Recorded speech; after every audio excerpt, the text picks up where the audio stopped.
The massive GE90 engine roared to life in Marcus Chin's backyard, its titanium blades spinning faster than a Formula One car at full throttle. Across the fence, Karen's lacy pink underwear, the same pair she'd smugly hung there every morning, for 3 weeks began to flutter like a flag of surrender. She stood frozen on her porch, coffee mug trembling in her white-knuckled grip, finally understanding that her new neighbor wasn't just any aerospace engineer. As the jet turbines whined crescendoed to a banshee scream and her entire laundry line began to disintegrate, Karen realized she'd picked a fight with the wrong man. But what she didn't know was that Marcus had been waiting 47 years for this exact moment of reckoning hand. Her underwear was just the beginning. Part 1. The last straw. Marcus Chen stood at his kitchen window, watching steam rise from his untouched coffee as Karen Whitmore clipped another pair of her underwear to the fence line. Pink lace this time. Yesterday, it had been leopard print. The day before, something that looked like it belonged in a Vegas review show. 3 weeks. 21 days of deliberately hanging her intimate apparel on his side of the property line, each piece positioned with the precision of a middle finger, extended in his direction. She's doing it again, isn't she?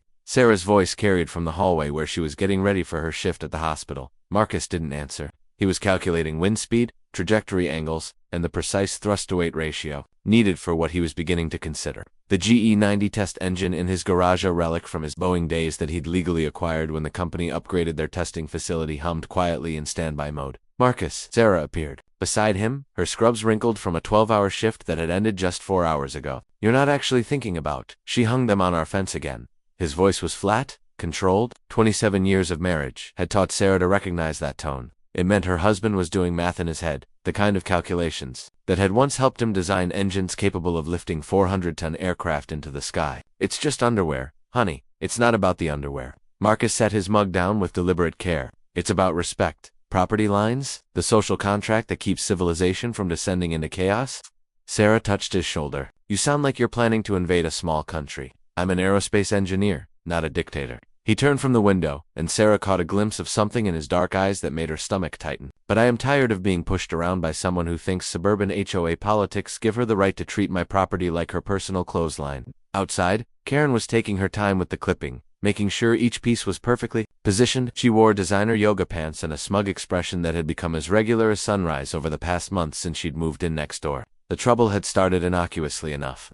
A property survey that revealed the fence between their backyards was 18 inches on Marcus's side of the official boundary. Karen had demanded he move it. Marcus had explained that the fence had been there for 15 years, installed by the previous owners, and that adverse possession laws meant the boundary was now legally established where the fence stood. Karen had not taken this well. First came the accidental sprinkler system malfunctions that soaked his prized tomato garden. Then the late-night music that stopped precisely 1 decibel below noise ordinance violations. The garbage cans mysteriously repositioned to block his driveway every Tuesday morning, but the underwear that was psychological warfare. Mr. Chen? Karen's voice rang out across the yards like nails on a chalkboard. Beautiful morning, isn't it? Marcus opened his sliding door and stepped onto his deck. Karen stood beside the fence, her hands on her hips, a fresh pair of red panties dangling from her fingertips like a matador's cape. Ms. Whitmore. His voice carried the precision of a man accustomed to briefing Pentagon officials. I believe we've discussed the property line issue? Oh, this old thing.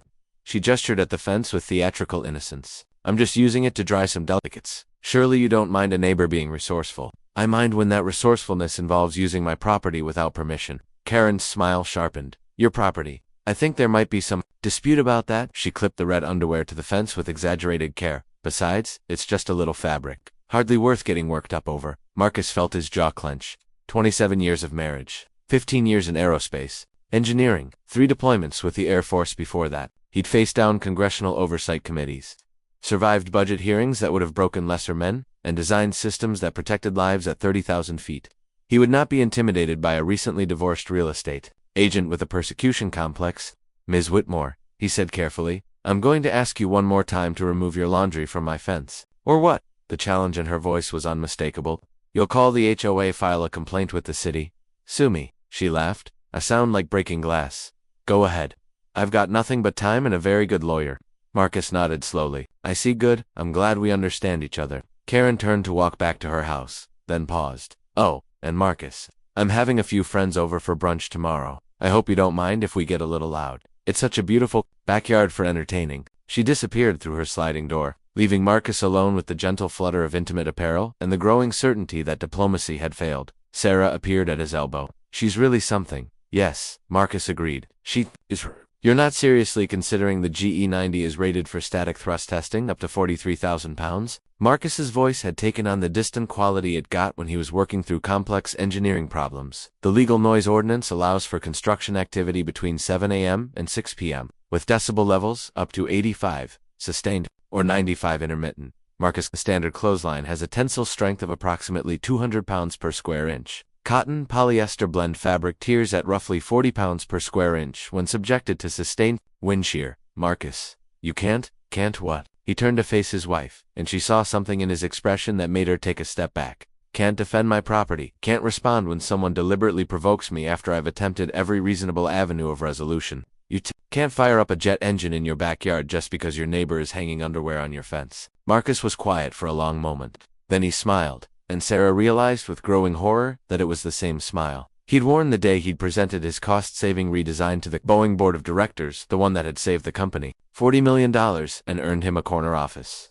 Actually, he said softly, I think you'll find that I can. Inside the garage, the GE90 test engine waited in patient silence, its titanium blades gleaming under the fluorescent lights. Marcus had spent the last 6 months of his early retirement restoring it to full operational capacity, telling himself it was just a hobby project, a way to stay connected to the work that had defined him for 3 decades. But as he looked at Karen's underwear fluttering in the morning breeze like flags of conquest, Marcus realized he'd been preparing for this moment without knowing it. The engine was rated for ground testing.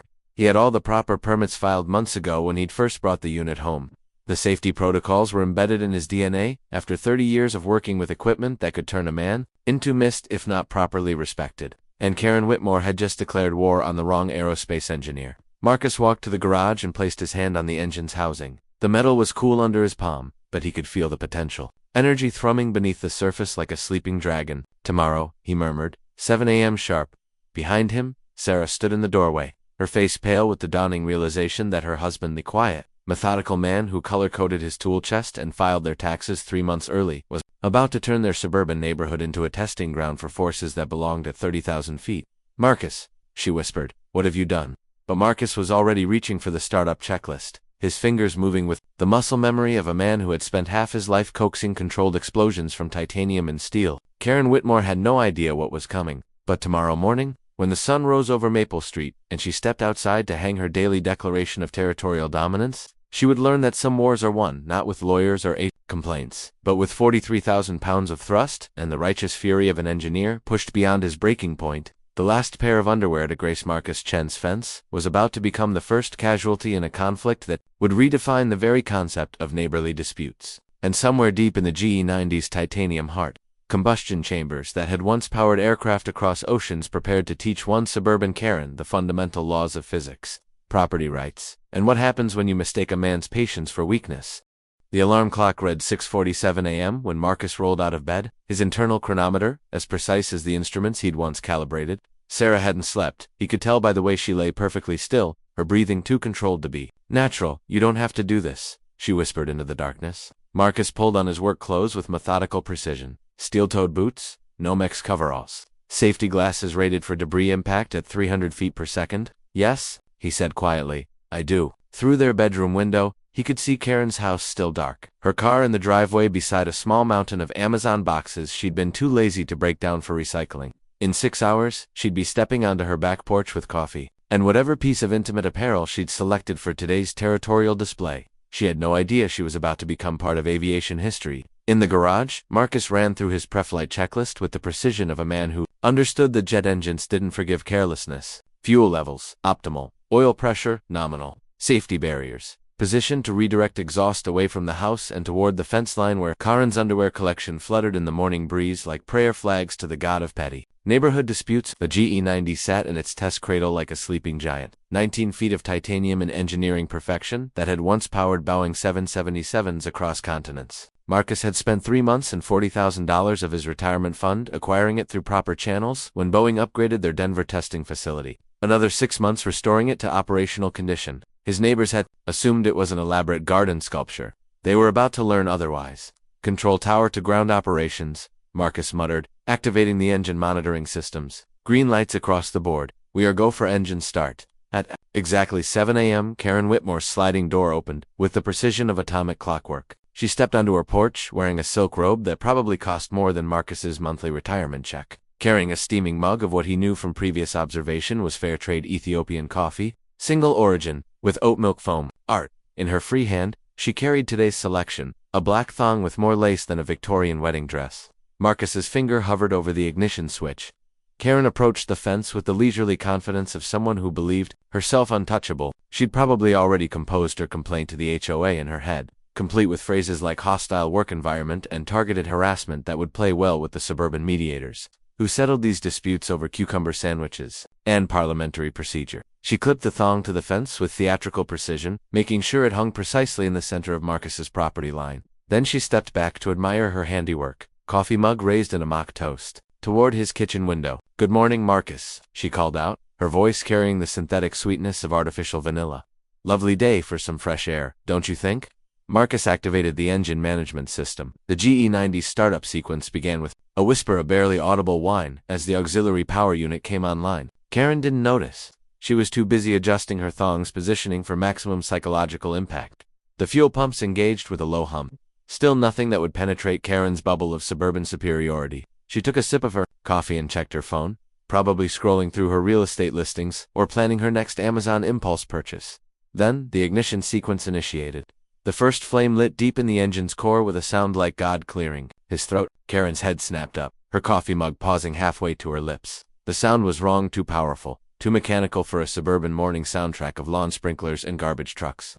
"What?" she began. The N1 fan began to spin. Now, Karen could hear it properly, the rising whine of titanium blades cutting through air at increasing velocity. Her face went pale as understanding dawned on full comprehension yet, but the primitive recognition that something very large and very dangerous was waking up 30 feet away from where she stood. Marcus, her voice carried a new note, uncertainty, bleeding through the practiced confidence. "Marcus, what is that sound?" The N2 Hypersure compressor came online with a shriek that made every dog in a 3-block radius start barking. Karen's coffee mug slipped from her nerveless fingers, shattering on her patio stones in a splash of oat milk and existential dread. Through his garage window, Marcus could see her face clearly now.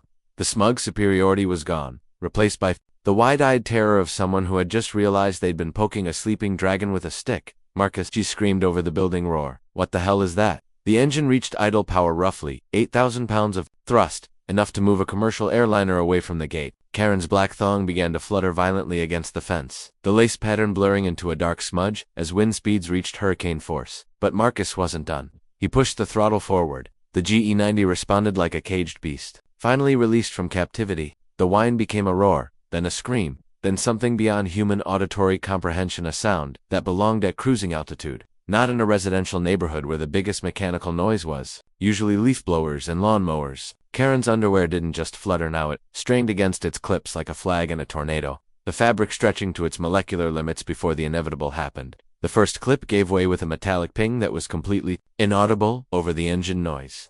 The black thong shot across Karen's yard like a lace-trimmed missile, wrapping around her bird feeder with enough force to snap the wooden post in half. Karen stumbled backward, her silk robe whipping around her legs as the jet wash hit her with the force of a mechanical hurricane. Her carefully styled hair exploded into chaos. Her phone went flying, tumbling end over end across her lawn, until it disappeared into the neighbor's hedge. "Shut IT off," she screamed, though her voice was completely lost in the titanium thunder. "Shut IT off right now." Marcus increased throttle to 20%. The fence itself began to vibrate. Karen's remaining laundry, a week's worth of designer intimates she'd strategically positioned for maximum offense, started tearing free from their clips in rapid succession. Brass panties, and something that might have been a negligee created a brief constellation of airborne lingerie before disappearing over the rooftops like escaped exotic birds. Windows rattled throughout the neighborhood. Car alarms began wailing in harmonic discord. Mrs. Patterson's prize-winning roses bent horizontal, their petals stripping away in pink clouds that mixed with the debris field of Karen's clothing collection. And through it all, Marcus Chen stood in his garage like a conductor leading the world's most destructive orchestra, his safety glasses reflecting the glow of engine status lights as he gave his neighbor a practical demonstration of what 43,000 pounds of thrust could accomplish when properly applied. Karen was on her knees now, crawling toward her sliding door against wind speeds that registered somewhere between severe thunderstorm and Category 1 hurricane. Her silk robe had been reduced to tactical strips that clung to her frame like battle damage. Her face was a mask of terror and absolute, bone-deep understanding that she had miscalculated so fundamentally that recovery might not be possible. She reached her door and hauled herself inside. slamming the glass barrier between herself and the mechanical apocalypse that had erupted in what she'd assumed was a quiet, suburban neighborhood populated by soft, manageable people who could be bullied with impunity. Marcus throttled back to idle, then shut down the engine entirely. The silence that followed was profound, and not just the absence of sound, but the presence of consequence. Smoke drifted from the test stand.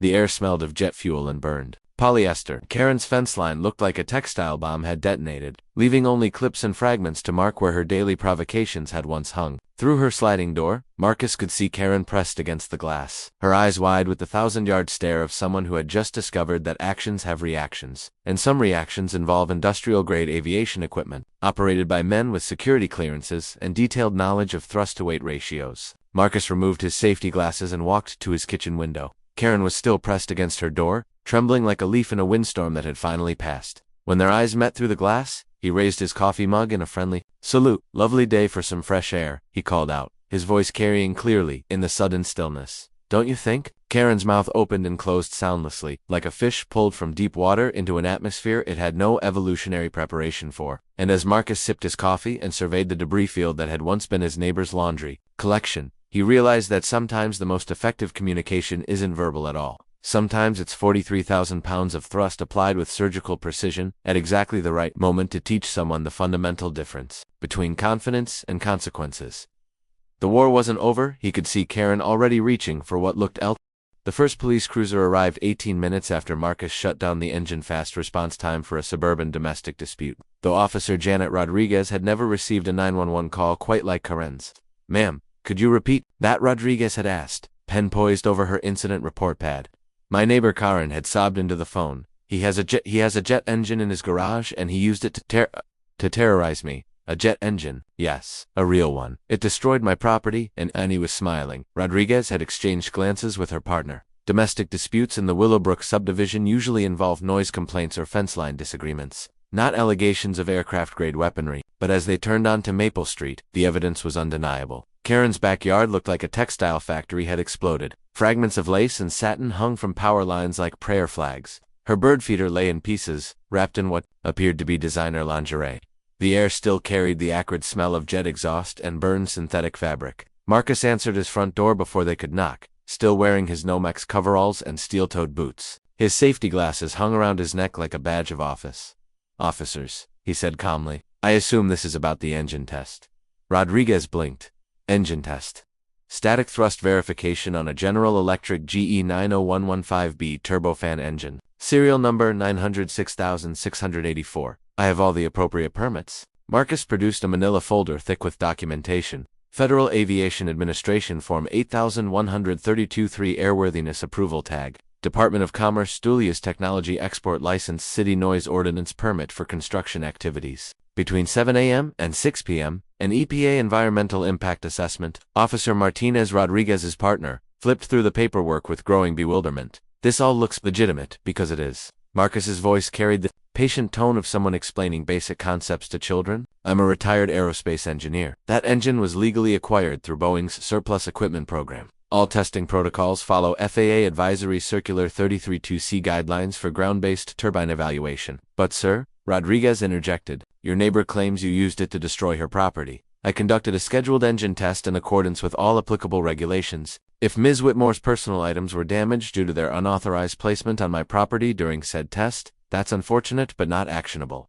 Through the living room window, they could see Karen pacing in her backyard like a caged animal, gesticulating wildly at the debris field while talking rapidly into her phone. She'd changed into a power suit the kind real estate agents wore to intimidate first-time home buyers, and her hair had been restored to its usual aggressive perfection. "She's been hanging her underwear on his fence for weeks," Sarah Chen said quietly, appearing beside her husband with 2 cups of coffee. "We tried talking to her. We tried going through proper channels." "Ma'am, that doesn't justify what?" Marcus interrupted. "Operating legally owned equipment on my own property within the bounds of all applicable ordinances." "Officers, I've committed no crime. I've violated no regulation. I've simply demonstrated to my neighbor that actions have consequences." Rodriguez studied the permits again. The paperwork was airtight. She could see Department of Defense letterheads, FAA stamps, even what looked like congressional authorization codes. This wasn't some backyard mechanic playing with surplus military hardware. This was a man who understood bureaucracy better than most lawyers. The noise complaints are invalid during permitted construction hours. which run from 7 a.m. to 6 p.m. at decibel levels, up to 85 sustained or 95 intermittent. The GE90 at 20% throttle produces approximately 92 decibels at 50 feet. Well within legal parameters, Martinez closed the folder. Mr. Chen, technically you may be within your rights, but there's no but, officer. Either I've broken the law or I haven't. The evidence suggests I haven't. Across the fence, Karen had spotted the police cars. She came storming across her yard like a woman possessed, her heels clicking against the patio stones with fury. Are you arresting him? She demanded, not bothering with pleasantries. That maniac could have killed someone. He's got military-grade weapons in his garage. Ma'am, it's not technically a weapon, not a weapon. Karen's voice hit frequencies that made neighborhood dogs start barking again. He used a jet engine to destroy my property. He's a domestic terrorist. Rodriguez felt a headache building. Ms. Whitmore, did you have permission to hang your laundry on Mr. Chen's fence? It's not his fence. The property survey clearly shows actually, Marcus interjected, producing another document. Adverse possession law establishes that continuous use of disputed property for more than 15 years creates legal ownership. The fence has been in its current position since 2010. The legal boundary is where the fence stands. Karen's face went through several interesting color changes. That's not, you can't just, I can, and I have. Would you like to see the surveyor's report I commissioned last week? It confirms the legal boundary falls 18 inches onto what you believe is your property. The silence that followed was broken only by the distant sound of Mrs. Patterson hosing Karen's underwear fragments off her rose bushes. Rodriguez looked at Martinez. Martinez looked at Rodriguez.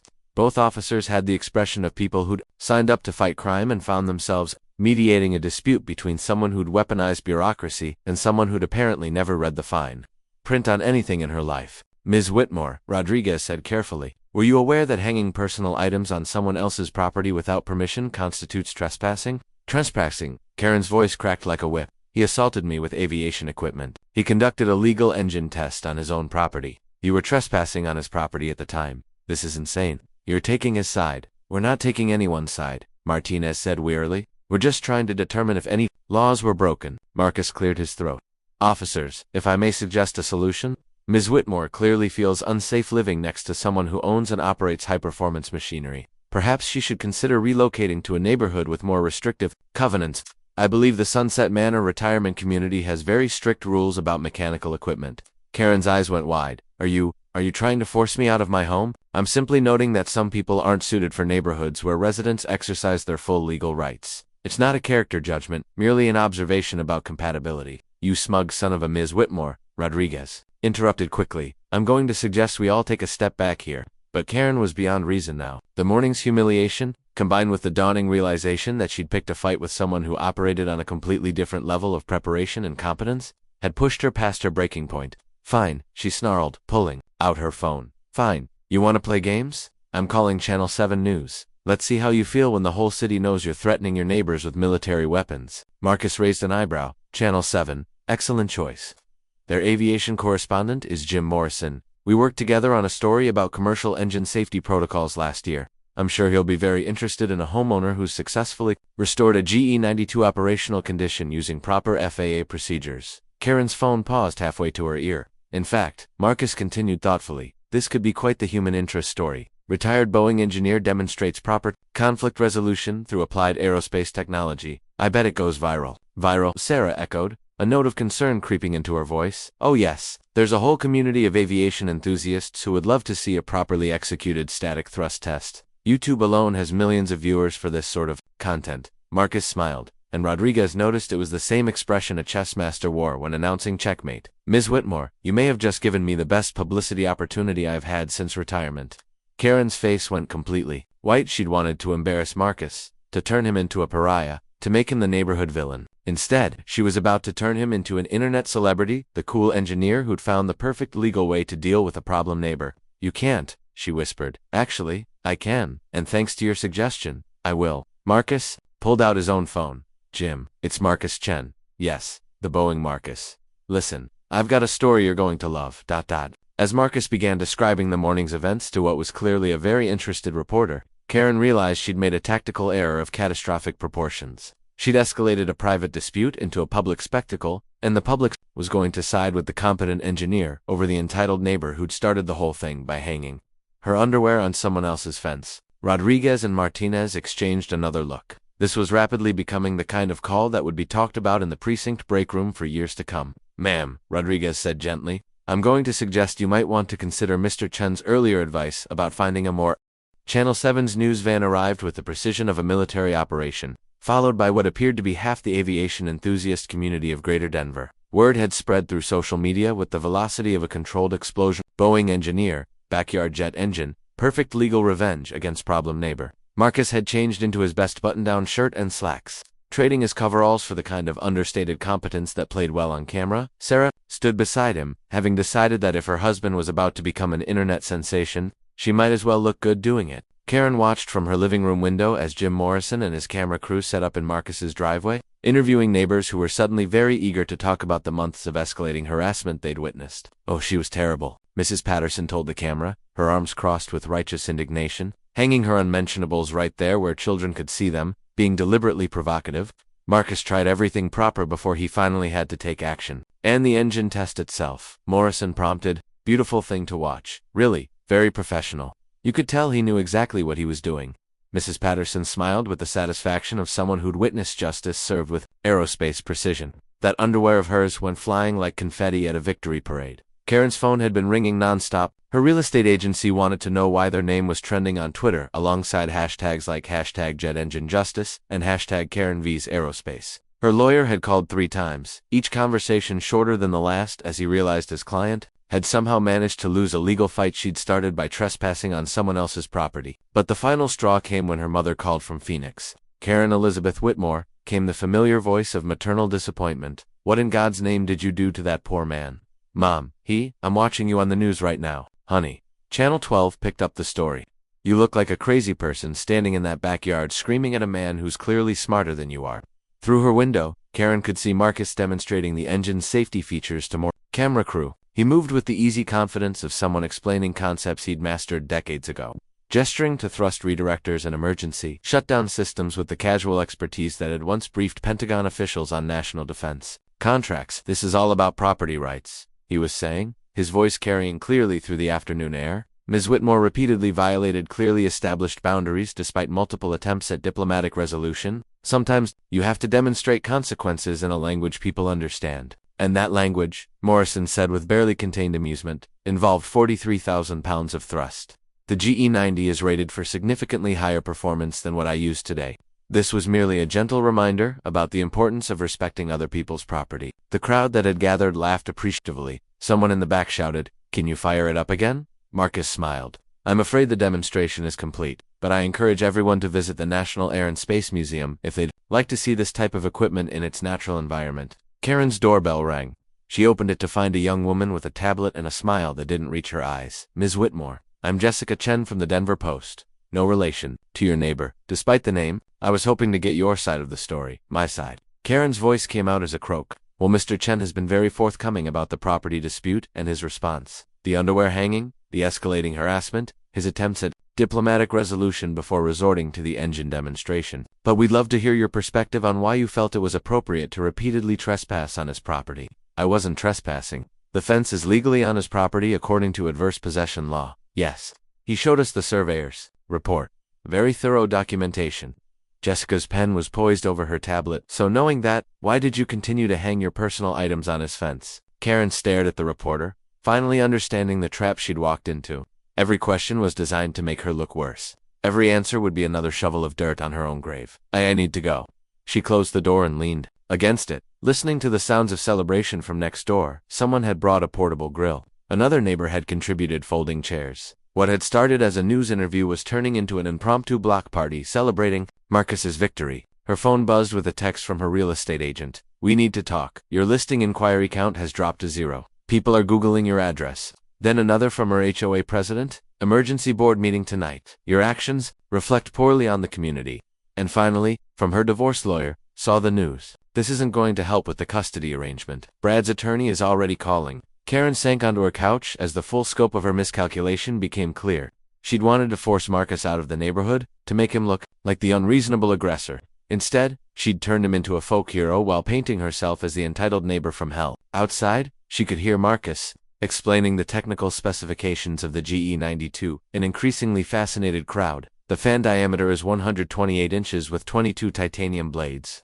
Each one precision manufactured to tolerances measured in thousandths of an inch. It's a marvel of engineering that can push a fully loaded 777 to cruising altitude while maintaining fuel efficiency that was impossible just 20 years ago, and you just own one. Someone asked in amazement. Legally acquired through surplus military channels, fully restored to operational condition, and operated in compliance with all federal, state, and local regulations. Marcus's voice carried the pride of someone who'd spent 6 months bringing a piece of aviation history back to life. It's been a retirement project keeping my skills sharp while preserving an important piece of American engineering heritage. Applause broke out. Someone started chanting Marcus.